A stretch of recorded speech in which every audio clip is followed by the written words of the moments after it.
अब हम फर्दर जो और फॉर्म्स हमारे पास हैं जिसमें LHR डायरेक्ट नहीं लगता है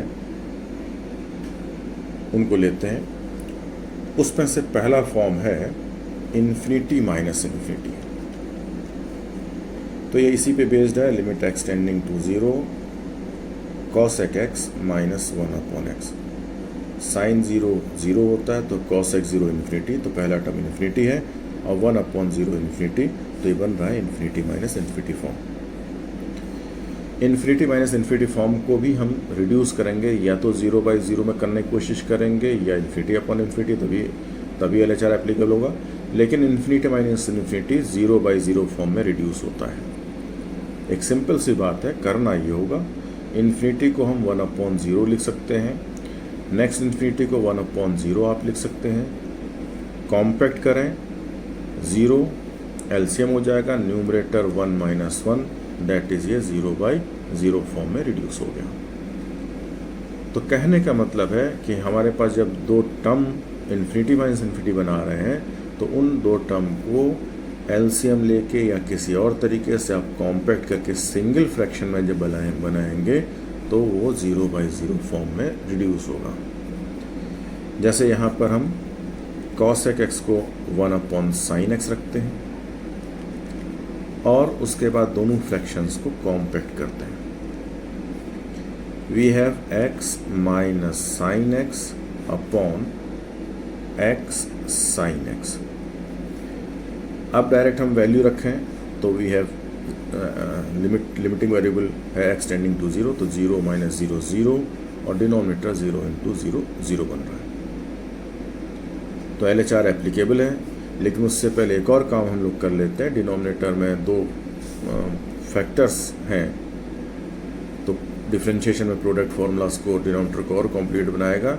इसके लिए हम इससे बचने के लिए हम साइन को एलिमिनेट कर रहे हैं, और इसके लिए साइन को x से डिवाइड और मल्टीप्लाई कर दे रहे हैं। बाद में यूज कर ले रहे हैं limit as x tending to 0 of sine x upon x1। तो हमारा क्वेश्चन होगा limit x tending to 0 x minus sine x upon x² निकालना है। LHR क्योंकि एप्लीकेबल था, न्यूमरेटर का डिफरेंशियल x का 1 माइनस साइन x का cos x अपॉन 2x, फिर अभी भी 1 - 1 0/0 फॉर्म अभी भी बन रहा है।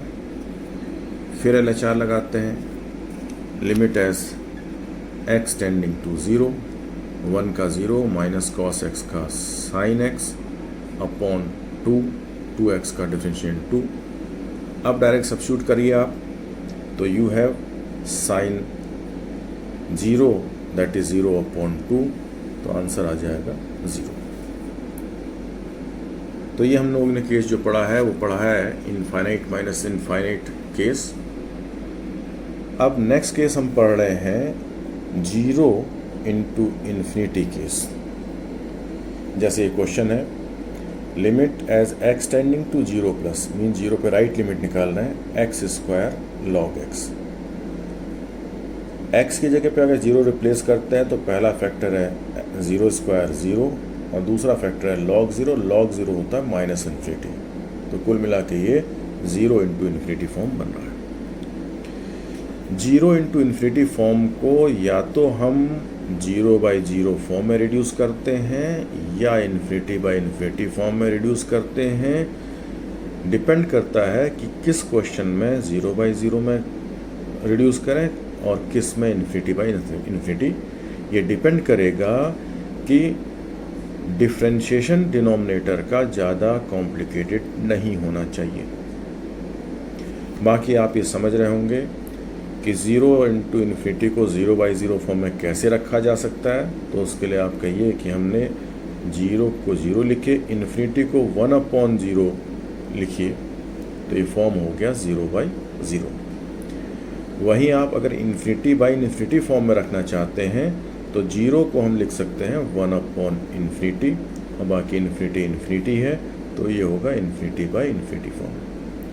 कहने का मतलब है कि न्यूमरेटर में जो दो फैक्टर 0 × इन्फिनिटी फॉर्म बना रहे हैं, उसमें से किसी एक फैक्टर को डिनोमिनेटर में भेज दीजिए।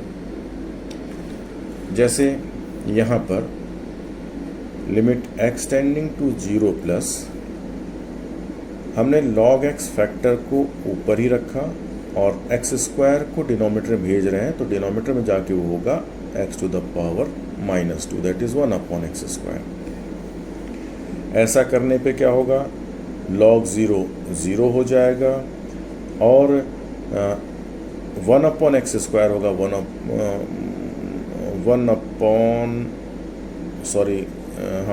1/x स्क्वायर नीचे है, तो ये हो जाएगा 1/0, नहीं सॉरी log 0 था, तो log 0 होगा -∞ और डिनोमिनेटर में होगा 1/x स्क्वायर, दैट इज़ 1/0, वो भी इन्फिनिटी, तो ये इन्फिनिटी बाई इन्फिनिटी फॉर्म बन रहा है। तो फिर देखिए क्या है कि अगर हम डायरेक्ट सब्स्टिट्यूट करते हैं तो log 0 -∞ और डिनोमिनेटर में लिखा है 1/x square, that is 1/0 infinity, तो इन्फिनिटी बाई इन्फिनिटी फॉर्म बन रहा है। LHR एप्लीकेबल है, लगाइए। Limit x tending to 0 plus, numerator का डिफ्रेंशिएशन 1/x, डिनोमिनेटर का -2 आगे आएगा, x की पावर एक और कम हो जाएगी, that is x to the power -3 या -2/x³। सिंप्लीफाई करते हैं, limit x tending to 0 plus of, ये होगा x square -x²/2। Direct value अब सब्स्टिट्यूट कराएं तो अनडिफाइंड फॉर्म ख़त्म हो गया, तो आंसर आएगा 0/2, दैट इज़ 0। ध्यान दिया होगा आपने, हमने log को क्यों नहीं भेजा, नीचे भेजा। हम ये भी कर सकते थे कि x स्क्वायर ऊपर ही रखते और नीचे भेज देते 1/log x, that is x square upon log x की पावर -1। हम ये भी कर सकते थे, log x स्क्वायर ऊपर ही रखते और log को डिनोमिनेटर भेजते 1/log x, तो ये होता x square upon log x to the power -1। ऐसा करने पे जो डिनोमिनेटर का जब हम डिफ्रेंशिएशन करेंगे तो ये कॉम्प्लिकेटेड आएगा, log ख़त्म होगा ही नहीं। और log ख़त्म नहीं होने का मतलब log 0 मीन्स इन्फिनिटी बना रहेगा। तो इसीलिए हम डिसाइड करेंगे कि हम 0 वाले फैक्टर को नीचे भेजें या इन्फिनिटी वाले को नीचे भेजें। नेक्स्ट क्वेश्चन है 0 टू द पावर 0 फॉर्म पे बेस्ड है, that is limit x tending to 0 plus of 0 to the power 0, x to the power x है तो 0 टू द पावर 0, तो 0 टू द पावर 0 फॉर्म है। तो इस केस में हम क्या करेंगे, एक इक्वेशन बनाएंगे। हम इस लिमिट को a मानते हैं, क्योंकि पावर में जो वेरिएबल है उसको बिना हटाए हमारा काम चलेगा नहीं, तो हम इस इक्वेशन के दोनों साइड में log लेते हैं।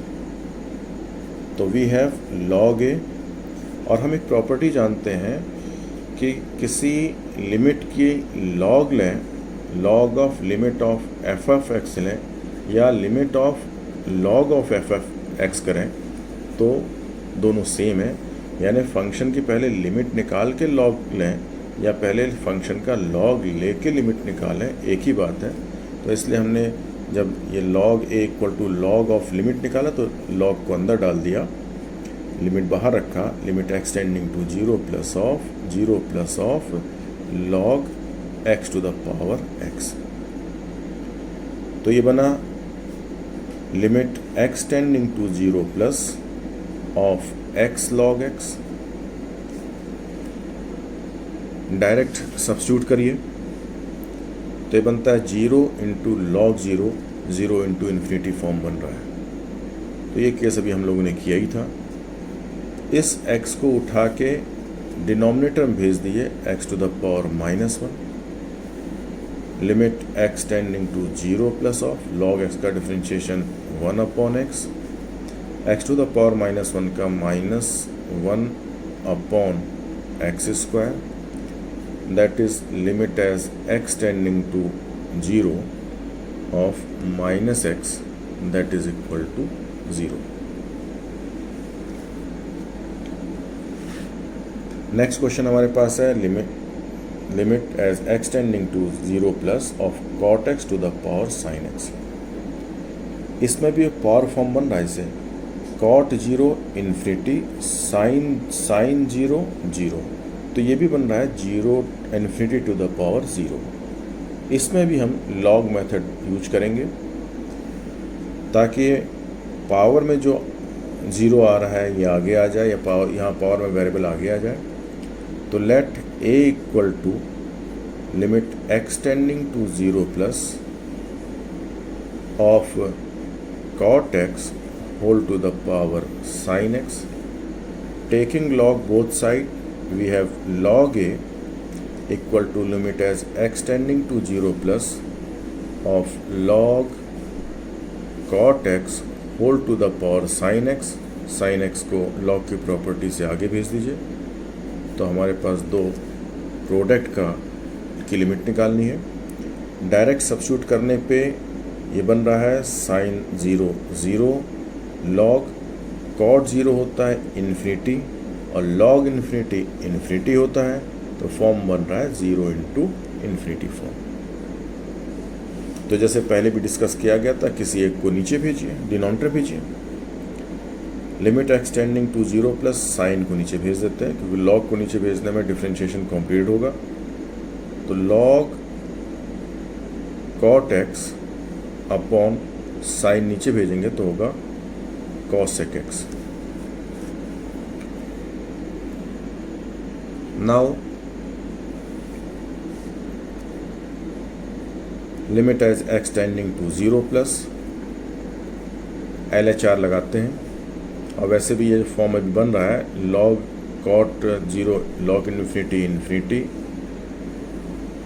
और कॉसेक 0 इन्फिनिटी, तो इन्फिनिटी बाई इन्फिनिटी फॉर्म बन रहा है। LHR लगाइए, लॉग के हिसाब से हो जाएगा 1 upon cot x, cot x का हो जाएगा minus cosec square x, denominator का डिफरेंशिएशन कॉसेक का minus cosec x cot x. Simplify करें, limit x tending to 0 plus of minus minus cancel कर लीजिए, एक कॉट कैंसिल कर लीजिए, तो we have cosec x upon cot square x. थोड़ा और सिंप्लीफाई करें, ट्रिग्नोमेट्रिकल से है, कॉसेक होता है 1 अपॉन साइन एक्स और कॉट होता है cos x upon sine x, that is cot square cos square x upon sine square x. तो we have 1 upon sine x into sine square x upon cos square x, एक sine cancel हुआ, तो ये limit हो गई limit as x tending to 0 sine x upon cos square x.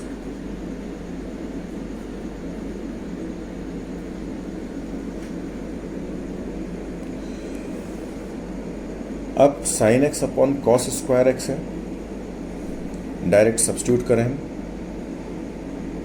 तो limit x tending to 0 sine 0 0 upon cos 0 1, तो ये आ जाएगा 1। तो हमने इन दोनों क्वेश्चन में अभी इनकम्प्लीट छोड़ा है। क्यों छोड़ा है? क्योंकि जो गलती आप करते हैं अक्सर, उसको ध्यान दीजिएगा कि ये दोनों फॉर्म थे, एक तरीके से एक्सपोनेंशियल वाली बन रहा है 0 टू द पावर 0 और इन्फिनिटी टू द पावर 0। इसमें हमने जो अभी आधी वर्किंग की है, क्योंकि हमारी लिमिट क्या है a, और हमने क्या निकाला है log a। यहाँ पर भी हमने यही काम किया है, लिमिट को a लिया है और log a निकाला है। तो अब ध्यान रखिए इसके आगे के स्टेप क्या है, क्योंकि आपके पास log a इक्वल टू 0 है, log का बेस e है, तो a निकालने के लिए इसको एक्सपोनेंशियल फॉर्म में चेंज करिए। तो एक्सपोनेंशियल फॉर्म में क्या होगा, a equal to e to the power 0, that is a equal to 1। तो यहाँ पर लिमिट आपकी 1 आई। सेम इसी तरीके से, क्योंकि यही रिजल्ट यहाँ भी है, log a 1 है, तो हमारी जो लिमिट आएगी यानी a की जो वैल्यू आएगी वो यहाँ 1 आएगी। नेक्स्ट क्वेश्चन लेते हैं। Limit x tending to 0 1 plus sine x to the power cot x. Direct substitute अगर हम करें तो we have 1 plus sine 0 0 to the power cot 0 infinity. तो ये फॉर्म बन रहा है 1 to the power infinity form. जितने अनडिफाइंड फॉर्म बनाए थे तो सबसे लास्ट फॉर्म ने ये लास्ट इस फॉर्म पे क्वेश्चन कर रहे हैं, बाकी सब पे हम क्वेश्चन कर चुके हैं। तो ये पावर से इन्फिनिटी को अगर ख़त्म करने के लिए इस क्वेश्चन में भी हम लॉग लेंगे, यानी हम चाहे हमारे पास 0 टू द पावर 0 केस था, चाहे infinity to the power 0 case है, चाहे 1 टू द पावर इन्फिनिटी, इन तीनों केस में हम लॉग की हेल्प लेंगे। तो let a equal to limit as x tending to 0 1 plus sine x whole to the power cot x, taking log both side, log a equal to limit as x tending to 0 log of 1 plus sine x whole to the power cot x। log की properties cot as a factor आगे आ जाएगा। अब हमारे पास है cot, जो direct substitute करें तो cot 0 infinity log 1 plus log 1 plus sine 0 0, तो log 1 है 0। तो हमारा फॉर्म अब बन रहा है 0 इंटू इन्फिनिटी फॉर्म। तो किसी एक फैक्टर को अब फिर हम नीचे डालते हैं। Limit x tending to 0, log को ऊपर ही बचाते हैं, log 1 plus sine x, cot को नीचे भेजते हैं तो डिनोमिनेटर में हो जाएगा 10x। LHR लगाइए क्योंकि log 1 0 और 10 0 0 0 बाई 0 फॉर्म बना रहा है। log के हिसाब से डिफ्रेंशिएट करेंगे 1/1 plus sine x, 1 plus sine x का differentiation cos x whole upon 10 का डिफ्रेंशिएशन होगा sec square x. Direct value substitute करिए, 1/1 प्लस साइन 0 0, दैट इज ये एक्सप्रेशन हो गया 1, कॉस 0 1, सेक 0 1। तो हमारा ये रिजल्ट आएगा डायरेक्ट सब्स्टिट्यूशन से, लिमिट आएगी 1। अब ध्यान दीजिएगा, हमारी जो लिमिट जो ये लिमिट है ये 1 है, लेकिन जो हमारी ओरिजिनल लिमिट है उसकी वैल्यू तो a है, और ये हमने जो 1 निकाला है ये log a की वैल्यू 1 है। आप देख रहे होंगे कि इस जो हमें लिमिट निकालनी थी उसको हमने a माना था, log a लिया था, log a एक लिमिट के इक्वल हुई और वो लिमिट 1 थी, मीन्स हमारे पास log a 1 मिला, log a equal to 1। Base e है, a को फ्री करिए, एक्सपोनेंशियल फॉर्म में रिड्यूस करिए तो a equal to e to the power 1, that is इस क्वेश्चन की लिमिट निकली e। तो इस तरीके से हमने सारे फॉर्म को डिस्कस किया कि 0/0 फॉर्म और इन्फिनिटी/इन्फिनिटी फॉर्म में तो LHR लगता ही है। फिर इन्फिनिटी माइनस इन्फिनिटी फॉर्म को कॉम्पैक्ट करके 0/0 फॉर्म में रिड्यूस किया था। फिर 0 इंटू इन्फिनिटी फॉर्म को भी अपॉन में चेंज करके 0/0 इन्फिनिटी फॉर्म में चेंज किया था। फिर ये हो 1 2 3 4 हमारे 4 मेथड्स, 4 अनडिफाइंड फॉर्म ने कवर किए। फिर 5th 6th 7th हैं 0 to the power 0, infinity to the power 0 और 1 to the power infinity form. इन सब में हमने लॉग मेथड से लिमिट निकाली थी। तो इतना ही आपके लिए इस LHR में काफ़ी है, और बाकी आप इस बात को ध्यान में रखेंगे कि LHR में पूरी तरीके से डिपेंड नहीं रखेंगे, क्योंकि LHR की अपनी लिमिटेशन है। जहाँ डिफ्रेंशिएशन कॉम्प्लीटेड हो रहा है, जहाँ 0/0 फॉर्म ख़त्म होने की जगह पे और मजबूत हो रहा है, या इन्फिनिटी फॉर्म और मजबूत होता है, वहाँ पर हम LHR को अवॉइड करेंगे। और बाकी हो सकता है कई क्वेश्चन में हम आधा पार्ट, कुछ पार्ट LHR से निकालें और कुछ पार्ट हम जो प्रीवियस क्लास में मेथड पढ़े उनसे निकालें। Thank you.